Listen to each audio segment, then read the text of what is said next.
సాధారణంగా మహిళలు వంట చేసేటప్పుడు తాలింపు కోసం లేదంటే ఏదైనా కూర వండాలంటే వంట నూనె వినియోగిస్తాం, లేదంటే వేరుశనగ వివిధ రకాల నూనెను వంట నూనెగా ఉపయోగిస్తుంటాం. కానీ పార్వతీపురం మన్యం జిల్లా పనసభద్ర పరిసర ప్రాంతంలో ఉన్న ఒక మహిళ చేసిన వంట కారణంగా 5గురు అస్వస్థతకు గురై ఆసుపత్రిలో చికిత్స పొందుతున్నారు. సో అంటే గిరిజన గ్రామాలు అనేసరికి మనకు ఐడియా ఉంటుంది. అడవి బిడ్డలకి కనీసం చదువుపై అవగాహన లేక తాము చేస్తుంది ఏంటో తాము తెచ్చుకుంది ఏంటో కూడా తెలియని అయోమయ పరిస్థితిలో ఉన్నారనడానికి నిదర్శనం ఈ సంఘటన అని చెప్పుకోవచ్చు. పార్వతీపురం మన్యం జిల్లాలో పనసభద్ర గ్రామానికి చెందిన శాంతమ్మ అనే మహిళ సారికందన కూరను వండడానికి వంట నూనెకి బదులుగా గడ్డి మందును వినియోగించింది. సో దాన్ని తిన్న కుటుంబ సభ్యులందరూ కూడా అస్వస్థకు గురయ్యారు. వాంతులు విరోచనాలతో వివిధ రకాల బాధను అనుభవిస్తూ ఆసుపత్రిలో చేరారు. అదేవిధంగా పక్కనున్న మహిళ ఏం కూర వండా వదిన నాకు కొంత కూరని ఇవ్వు అనగానే శాంతమ్మ ఇంట్లో తను వండిన కూరని కొంత భాగాన్ని అయితే మాత్రం సవిటమ్మ అనే మహిళకి ఇచ్చింది.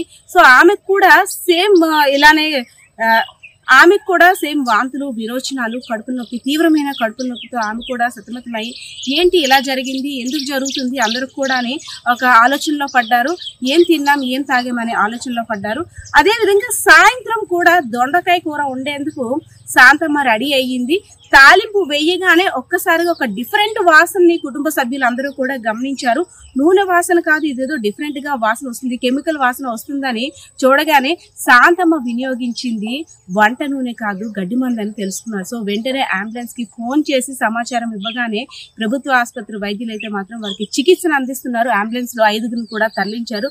సో వారి ఆరోగ్యం నిలకడగా ఉన్నప్పటికీ కూడా గడ్డి మందు అనేసరికి దాని ప్రభావం రాను రాను రోజుల్లో తీవ్రత ఎక్కువగా ఉంటుంది. కాబట్టి ప్రభుత్వ వైద్యుల సూచనల మేరకు ఆసుపత్రిలోనే చికిత్స పొందాలి. కొన్ని రోజులు గడిస్తే గానీ దాని ప్రభావం పూర్తిగా తగ్గిందని కూడా చెప్పలేని పరిస్థితి ఏర్పడిందని ప్రభుత్వ వైద్యులు కూడా చెప్పారు. సో ఏంటంటే అడవి బిడ్డలు గిరిజన బిడ్డలకి సంతల్లో కొనుక్కొని వస్తుంటుంటారు. ఏదైనా సరే స్టోర్ చేయాలంటే ఒక సీసానో లేదంటే డబ్బాలో మాత్రమే స్టోర్ చేసుకుంటారు. బికాస్ అది అంటే వారికి చదివే అవగాహన లేకపోవడం వల్ల వంట నూనె అనుకొని ఆ గడ్డి మందును వినియోగించిన మహిళ ఇప్పుడైతే మాత్రం లబోదిబోం అంటుంది.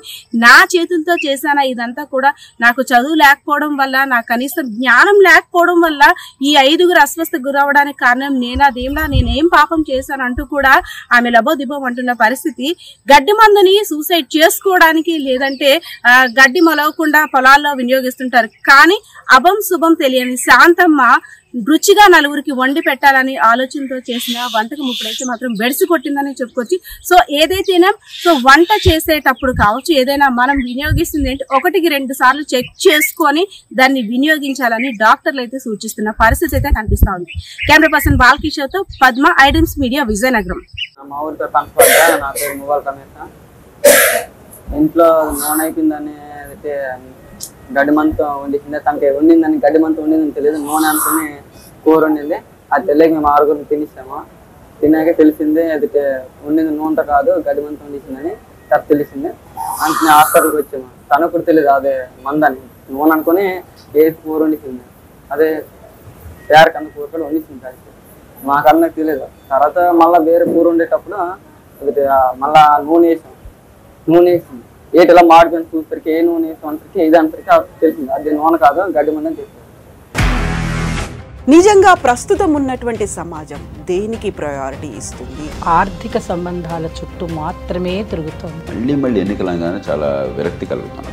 మంచి అనిపిస్తుంది కదా, లేడీస్ కూడా ఛాలెంజింగ్ జాబ్స్ చేసినప్పుడు చాలా బాగుంటది. ట్రాఫిక్ అసిస్టెంట్స్ గా నియమించిన ట్రాన్స్జెండర్స్ అందరితో సాల్యూట్ చేయించుకుంటున్నారు. ఫుడ్ డెలివరీ ఇవ్వటానికి వెళ్ళినటువంటి డెలివరీ బాయ్ అనిల్ పై కళ్ళ ముందు